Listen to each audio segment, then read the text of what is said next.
हैं कि लोग एकदम नरेंद्र मोदी भी यहाँ पे फेल हो गए हैं। Sir we have a request. और आप खड़ा हो करके और पागल की तरह बोलना शुरू कर दें, ऐसा हो सकता है? मान के चलते हैं आप लोग स्टूडेंट्स हैं, आप लोग स्कूल के स्टूडेंट।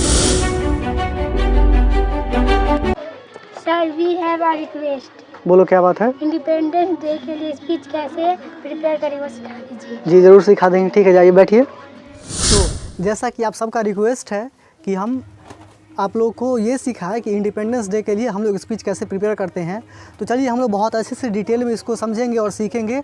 और मैं आप सब लोग के लिए एक स्पीच प्रिपेयर करके दूंगा भी कि आप उसको अगर चाहें तो you can deliver that speech on Independence Day my dear students and my friends.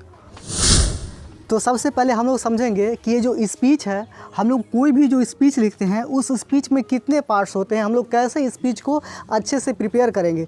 देखिए, सबसे पहले जब हम लोग स्पीच देते हैं कहीं पे भी, तो हमारा स्पीच का जो सबसे हेडिंग रहता है, यानी कि जो सबसे फर्स्ट पार्ट, यानी कि initial from where we start delivering speech, जहाँ से हम लोग स्पीच देना शुरू करते हैं, वहाँ से सबसे पहले हम लोग ग्रीटिंग्स करते हैं। ग्रीटिंग्स यानी कि अभिवादन करते हैं, यानी कि हम जो भी हमारे सामने में ऑडियंस होता है, यानी कि आप स्पीच दे रहे हैं तो ऐसा तो नहीं है कि आप वहाँ पे कोई खड़ा नहीं हो, ना तो कोई कैमरा हो, कुछ नहीं हो, और आप खड़ा हो करके और पागल की तरह बोलना शुरू कर दें। ऐसा हो सकता है क्या? नहीं हो सकता। स्पीच देने का मतलब क्या है कि हमारे पास कोई ऑडियंस हो, सामने में 10, 20, 50, 100, 200 या फिर हज़ार में, या फिर कितने भी सैकड़ों या हज़ार में संख्या, हमारे पास पब्लिक है, हमारे पास लोग हैं, तब हम वहाँ पे किसी भी चीज़ के बारे में बोलेंगे तो वो एक तरीके से भाषण कहलाएगा या फिर स्पीच कहलाएगा। तो हम लोग स्पीच जब भी डिलीवर करते हैं, कि जब भी हम लोग स्पीच देते हैं, तो उस स्पीच देने में सबसे हमारा पहला काम क्या होता है? ग्रीटिंग्स करते हैं, यानी कि हम लोग सबसे पहले अभिवादन देते हैं। जैसे कहने का मतलब, ग्रीटिंग्स कहने का मतलब ये है कि हम लोग ग्रीटिंग्स गुड मॉर्निंग से भी कह सकते हैं, ठीक है। तो जैसे अगर बेसिकली बात, अगर सुबह में हम लोग स्पीच दे रहे हैं तो गुड मॉर्निंग ही बोलेंगे, ओके। तो हम लोग सबसे पहले जो स्पीच देने में करेंगे क्या, सबसे पहले लिखेंगे वहाँ पे गुड मॉर्निंग। क्या लिखेंगे? Good morning. तो यानी कि गुड मॉर्निंग लिख दिए।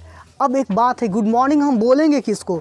वहाँ पे जो पब्लिक में या फिर जो बहुत सारे लोग हैं, अगर मान के चलते हैं आप लोग स्टूडेंट्स हैं, आप लोग स्कूल के स्टूडेंट्स हैं, तो आप लोग स्कूल में जाके स्कूल में ये स्पीच देंगे, तो वहाँ पे स्कूल में जो स्पीच देंगे तो वहाँ पे तो आपके प्रिंसिपल भी रहेंगे, टीचर्स भी रहेंगे, वहाँ पे बच्चों के पेरेंट्स भी रहेंगे, और आप लोग के जो क्लासमेट्स हैं, यानी कि आप लोग के जो दोस्त हैं, वो सब रहेंगे कि नहीं रहेंगे?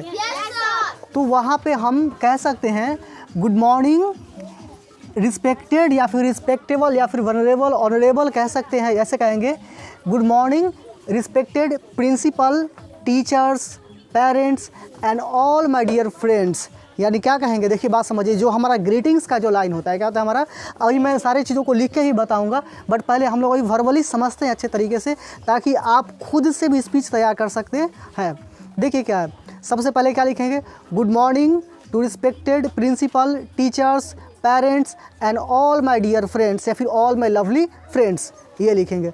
उसके बाद हम लोग क्या बोलेंगे? अपना नाम बोलेंगे। क्या बोलेंगे? अपना नाम। क्या बोलेंगे? अपना नाम। जैसे मान के चलते हैं, ऐसे कह सकते हैं, आई एम सनी गुप्ता, नाम बोल दिए। उसके बाद अगर हम इंडिपेंडेंस डे पे स्पीच दे रहे हैं, तो हम तो सबसे पहले इंडिपेंडेंस डे की हार्दिक शुभकामनाएं देंगे, ऐसे बोलेंगे ना। तो हम लोग इसको इस तरीके से बोल सकते हैं कि I M Sunny Gupta first of all, यानी कि सबसे पहले, फर्स्ट ऑफ ऑल यानी कि सबसे पहले, I would like to wish you a very happy Independence Day, कि मैं आपको इंडिपेंडेंस डे, यानी कि I would like to wish you, मतलब मैं आपको विश करना चाहता हूँ हैप्पी इंडिपेंडेंस डे। उसके बाद हम लोग अपना स्पीच स्टार्ट करेंगे। अब किसी के स्पीच में कुछ भी हो सकता है, मतलब आपका अपना जो मैटर है, या फिर आपको जो स्पीच में बोलना है आप वो बोल सकते हैं, बट हमारे पास जो फंडामेंटल्स जो स्पीच का क्या है कि हम सबसे पहले क्या करते हैं? ग्रीटिंग्स करते हैं। ग्रीटिंग्स करने के बाद अपना नाम बताते हैं, और फिर अगर हमें विश करना है, if I want to wish, तो आई कैन से कि a very happy Independence Day, यानी कि इसको अगर हम लाइन में सजा के ऐसे लिख सकते हैं, first of all I would like to wish you very happy Independence Day. उसके बाद जो हमारे पास मैटर है, उसके बाद क्या है, जो हमारे पास मैटर है, हम उन चीज़ों को बोलेंगे या फिर उन चीज़ों को लिखेंगे। समझ रहे बात को?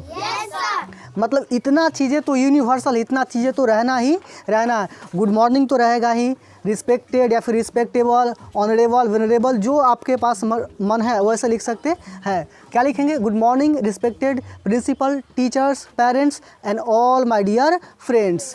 उसके बाद क्या लिखेंगे, अपना नाम लिखेंगे कि I am Sunny Gupta, first of all I would like to wish you a very happy Independence day.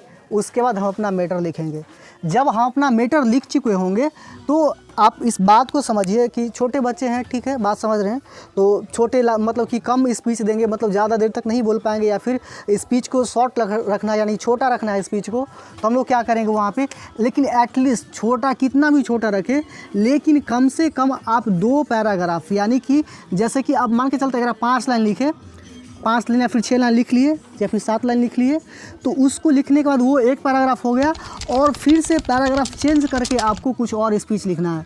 फिर जब पैराग्राफ चेंज करके फिर वो स्पीच लिख लिए, फिर आप क्या करेंगे कि फिर आप जैसे इंट्रो हुआ, यानी कि गुड मॉर्निंग से हम लोग शुरू करते हैं, तो इंड भी तो करना है स्पीच को, मतलब कि वहाँ पे रोकना भी तो है।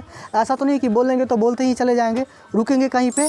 तो जब रुकने की टाइम आएगी तब हम लोग क्या कहेंगे, now I am going to complete my words. कैसे कहेंगे, now I am going to complete my words, या फिर ऐसा कह सकते हैं now I am going to finish my words, ऐसा भी कह सकते हैं। समझ के बात को। और क्या कहेंगे, now I am going to complete my words, और फिर कहेंगे थैंक यू। क्या कहेंगे, थैंक यू। और फिर कहेंगे जय हिंद जय भारत। हम लोग जब जय हिंद जय भारत कह लेंगे तो एट दैट टाइम कि हमारा अब स्पीच कंप्लीट हो चुका है, यानी कि now your term is over, मतलब अब आप अपना स्पीच पूरा कंप्लीट कर चुके हैं। बात को बहुत ध्यान से समझिएगा आप लोग। सबसे पहले क्या बताएं आपको, सबसे पहले हमारा होगा ग्रीटिंग्स, यानी कि गुड मॉर्निंग वगैरह लिखेंगे, ठीक है। और जितने भी लोग प्रेजेंट रहेंगे, अगर चीफ गेस्ट भी कोई आए होंगे तो ऐसा भी लिख सकते हैं, गुड मॉर्निंग रिस्पेक्टेबल या फिर ऑनरेबल या फिर admirable chief guest, principal, teachers, parents and all my dear friends. उसके बाद अपना नाम बोलना है, फिर क्या करेंगे, विश करेंगे। First of all I would like to wish you a very happy Independence Day. और उसके बाद जो हमारा स्पीच है एकदम तरह एकदम बोलना शुरू कर देंगे, ऐसा बोलेंगे कि लगे कि एकदम नरेंद्र मोदी भी यहाँ पे फेल हो गए हैं। समझ के बात को।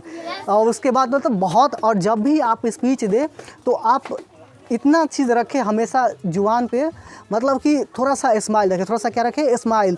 ऐसा नहीं कि आदमी एकदम गुस्सा के बोल रहा है या फिर सैड होके बोल रहा है, या फिर एकदम ऐसा नहीं कि ही करके ऐसे बोल रहा है, ऐसा भी नहीं होना चाहिए। मतलब थोड़ा सा हल्का सा चेहरे पे क्या रहेगी, मुस्कुराहट, जिससे कि लगे कि सामने वाला इंसान एनर्जेटिक है। क्या लगे, सामने वाला इंसान एनर्जेटिक है, ऐसा लगे ऐसे करके बोलेंगे तो फिर हो गया, तो फिर काम कल्याण हो गया। कैसे बोलेंगे, थोड़ा सा एकदम टाइट रह करके, पोस्चर सही रहेगा हमारा, और फिर हम लोग अच्छे तरीके से अपने स्पीच को डिलीवर करेंगे, ठीक है।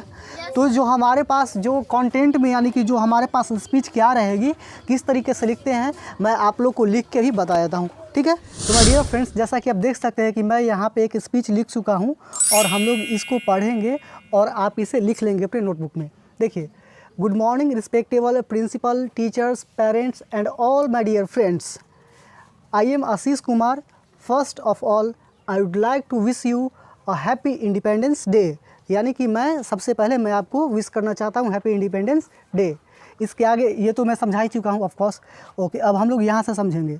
Today we have gathered here under the open sky to celebrate this great day of our country. यानी कि आज हम लोग यहाँ पे एकत्रित हुए हैं आज हम लोग यहाँ पे एकत्रित हुए हैं खुली आसमान के नीचे। अंडर द ओपन एयर का मतलब, अंडर द ओपन स्काई का मतलब क्या हुआ कि हम लोग खुली आसमान के नीचे आज हम लोग यहाँ पे एकत्रित हुए हैं, क्या चीज़ करने के लिए, to celebrate this great day of our country. यानी कि हमारे कंट्री की इस महान दिन को सेलिब्रेट करने के लिए हम लोग यहाँ पे एकत्रित हुए हैं। Friends, we must not forget that many freedom fighters like Mahatma Gandhi, Subhash Chandra Bose, Bhagat Singh, Rajguru, Sukhdev and many more have sacrificed their whole lives for the freedom of our country। यानी क्या है कि friends, मतलब ऐसा लिखा गया है इसमें स्पीच में, आप अपने तरीके से भी लिख सकते हैं कुछ और भी। Friends, we must not forget, मतलब कि हमें अवश्य ही भूलना नहीं चाहिए, दैट मेनी फ्रीडम फाइटर्स, यानी कि कई स्वतंत्रता सेनानी जैसे कि महात्मा गांधी, सुभाष चंद्र बोस, भगत सिंह, राजगुरु, सुखदेव और भी कई और many more have sacrifice their whole life, मतलब कि वो अपने पूरे लाइफ को बलिदान कर दिए हैं। क्या चीज़ के लिए, for the independence of our country, यानी कि हमारे देश के स्वतंत्रता के लिए उन्होंने अपनी पूरी ज़िंदगी निछावर कर दिया। Then we got this independence, तब हम लोग इस आज़ादी को पाए। And we are enjoying independent India, और हम लोग अभी आज़ाद भारत को इंजॉय कर रहे हैं, यानी कि we are living in independent India. Okay, फिर हम लोग थोड़ा सा पैराग्राफ चेंज करके पढ़ेंगे। देखिए, सिंस इंडिपेंडेंस यानी कि आज़ादी से, कहने का मतलब सिंस इंडिपेंडेंस यानी कि आज़ादी से, our country has progressed a lot in the sector of finance, technology, science, agriculture, space technology and so on। यानी कि जब से आज़ादी मिली है हमको, यानी कि आज़ादी से our country यानी कि हमारा देश बहुत सारा प्रोग्रेस किया है। जैसे सेक्टर में, फाइनेंस के सेक्टर में, टेक्नोलॉजी के सेक्टर में, साइंस के सेक्टर में, एग्रीकल्चर के सेक्टर में और स्पेस टेक्नोलॉजी, जहाँ की आप लोग पढ़े होंगे खबर, जानते होंगे खबर कि चंद्रयान 3 को भी लॉन्च किया गया है। एंड हम लोग यहाँ पे उसके आगे देखते हैं, but it was not easy for us, लेकिन ये हमारे लिए ईजी नहीं था, मतलब कि ये हमारे लिए आसान नहीं था कि आज इतने बड़े India is a vast country, बहुत विशाल कंट्री है। इस कंट्री में किसी प्रोग्रेस को, किसी तरह के डेवलपमेंट को अप्लाई करना बहुत ही कठिन है। और ये कठिन जो चीज़ है ये आम नागरिक को पता ही नहीं है, ये उनको पता है, लीडर्स को पता है, हमारे यहाँ के जो बड़े बड़े नेता हैं जो जिन्होंने हमारे देश को बनाने में काम किया है। ऑफ कोर्स आप कह सकते हैं कि बहुत सारे ऐसे भी चोर लुटेरे भी नेता रहे हैं हमारे देश में, बट फिर भी there are so many good leaders in our country. Okay, we have faced many challenges, यानी कि हम लोग बहुत सारे चैलेंजेस को फेस किए, सामना किए, to achieve this much of progress, मतलब कि इतना प्रोग्रेस के लिए हमें बहुत सारे चैलेंजेस का सामना करना पड़ा है, यानी कि हमें बहुत सारी चुनौतियों का सामना करना पड़ा है। एज वी कॉमन पीपल, मतलब कि जैसे कि हम लोग कॉमन पीपल यानी कि आम लोग हैं, शुड टेक और to make our country great again. Wow, कि जैसे कि हम लोग साधारण लोग यानी कि आम लोग हैं, तो हमें भी शपथ लेना चाहिए कि हम अपने देश को एक बार और फिर से महान बनाएं। And now I am going to complete my words. Thank you. जय हिंद, जय भारत। आपकी स्पीच में मतलब कि ये 2 लाइन होनी ही चाहिए लास्ट में। ओके, ये जय हिंद और जय भारत।